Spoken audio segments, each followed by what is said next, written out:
السلام علیکم ورحمت الله وبرکاتہ. د امین میډیکل ټوټوریالز چینل ته ښه راغلاست.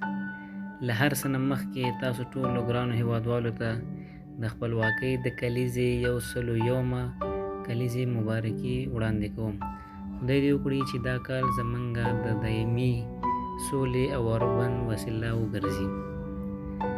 نن یو ځل بیا غواړم تاسو سره د یو نوي موضوع په هکله معلومات شریک کړم. زمونږ د نن ورځې موضوع ده، چونکې موږ تیره موضوع د ویښتانو په اړه غږېدلې وو، نو دا موضوع هم زموږ د ویښتانو په اړه ده چې دې موضوع زموږ عنوان دی که مو ویښتان تویېږي دا 3 خواړه وخورئ. اوس به نن په هغه خوړو باندې بحث کوو تاسو ته وړاندې کومه کوم چې د ویښتانو تویېدلو لپاره ډېر مهم دي، چې مطلب ویښتان تویېږي او دا خواړه وخورئ نو انشاءالله بیا به نه تویېږي. نو هیله لرم تر پایه زموږ ملتیا وکړئ. مهمه نه ده چې ویښتان مو اوږده، لنډ، صاف یا ګلګوتي او یا په هر شکل چې وي، خو د ویښتانو تویېدل یو داسې افت دی چې په ټولو راتللی شي. یوازینی د خلاصون لاره ترې همدا ده چې اندېښنه کمه او کار ډېر وکړو. د ویښتانو تویېدلو تر ټولو ستر او عام لاملونه: اندېښنه، په بدن کې د ویښتانو پورې اړوند ویټامینونو کمښت، هارمونیکي ستونزې، بې کیفیته شامپو او نور تولیداتو کارول، ځینې درمل د جنریکي خواص عمر دی. دا هغه د تویېدلو یو څو نور عمده لاملونه وو. د درملنې یوازینۍ لاره یې په طبیعي ډول د ویښتانو غښتلي کول دي. د دې برخې ډاکټران وایي د ویښتو بیا راختو او غښتلي کولو کې لاندې ذکر شوي مادې دي. لومړی به موږ د ویښتانو په راختو کې چې کوم یوې مادې دي چې مهم دي هغه مادې باندې به وغږېږو، له هغې نه وروسته بیا خوړو یادونه وکړو.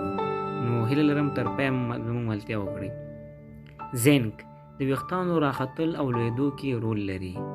وسپنه ویښتانو ته د اکسیجن رسولو دنده لري او له تویېدو څخه یې مخنیوی کوي.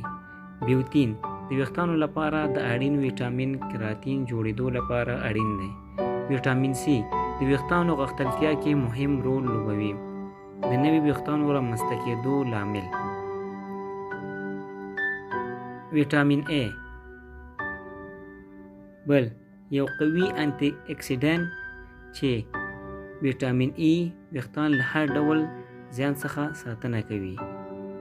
پروټین ویښتان په بنسټیز ډول د کیریټین په نوم ویټامین ته اړتیا لري او دغه پروټین کمښت په بدن کې ویښتانو تویېدو لامل کیږي. اوس پوښتنه دا ده چې څنګه پورته ذکر شوي ویټامین او پروټین بدن ته ورسوو. تاسو کولی شئ دغه 3 خواړو څخه ګټه پورته کړئ تر څو د ویښتانو تویېدو له غم څخه بېغمه شئ. لومړی دال او لوبیا. دال او لوبیا د فولیک اسید، پروټین او زینک یوه غوره منبع ده چې د ویښتانو په ودې او تویېدو څخه مخنیوی او له لاسه تللو ویښتانو په بیا زرغونېدو کې مرسته کوي. نو اړینه ده چې دال، لوبیا، نخود او دې ته نور خواړه په ورځني ډول مصرف کړو. د ویښتانو تویېدو درملنې لپاره د دالو ماسک برابرول. څنګه د دالو ماسک برابرولی شو؟ 1 کاشوغه اوړه شوي دال، 1 کاشوغه مستې او 1 کاشوغه غوړ سره میکس کړي. غوړ سره یعنې سره غوړ دا ټول سره ګډ کړو او له 30 دقیقو لپاره یې په سر پرېږدئ. دوم خواږه کچالو. خواږه کچالو د بیتا کاروټین یو غوره منبع ده. همداراز په دې کې د ویټامین شتون د ویښتانو بیا شنه کېدو کې مهم رول لري او د ویښتانو وچوالی له منځه وړي. د خوږو کچالو د ماسک جوړولو طریقه: 1 کاشوغه د خوږو کچالو پوډر، 1 کاشوغه خام شات، 2 کاشوغه مستې او 1 کاشوغه د لیمو اوبو ښه سره ګډ کړئ او بیا یې 30 دقیقو لپاره په سر کېږدئ. دریم هګۍ. هګۍ د پروټینونو یوه مکمله منبع ده چې په کافي اندازه د اومیګا 3 غوړ اسیدونه او د هګۍ کولین د ویښتانو د ودې لپاره بشپړ خواړه دي. همداراز په پراخه کچه زینک، بیوتین او سیلینیوم هم لري.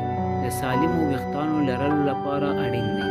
د هګۍ ماسک جوړولو طریقه: یو هګۍ راواخلئ او په یوه لوښه کې د 100 دقیقو لپاره ګډه کړئ. وروسته ورسره 1 کاشوغه ناریال غوړي یو ځای کړئ او له دې نه وروسته سره مکس کړئ او بیا یې د 30 دقیقو لپاره په سر کېږدئ.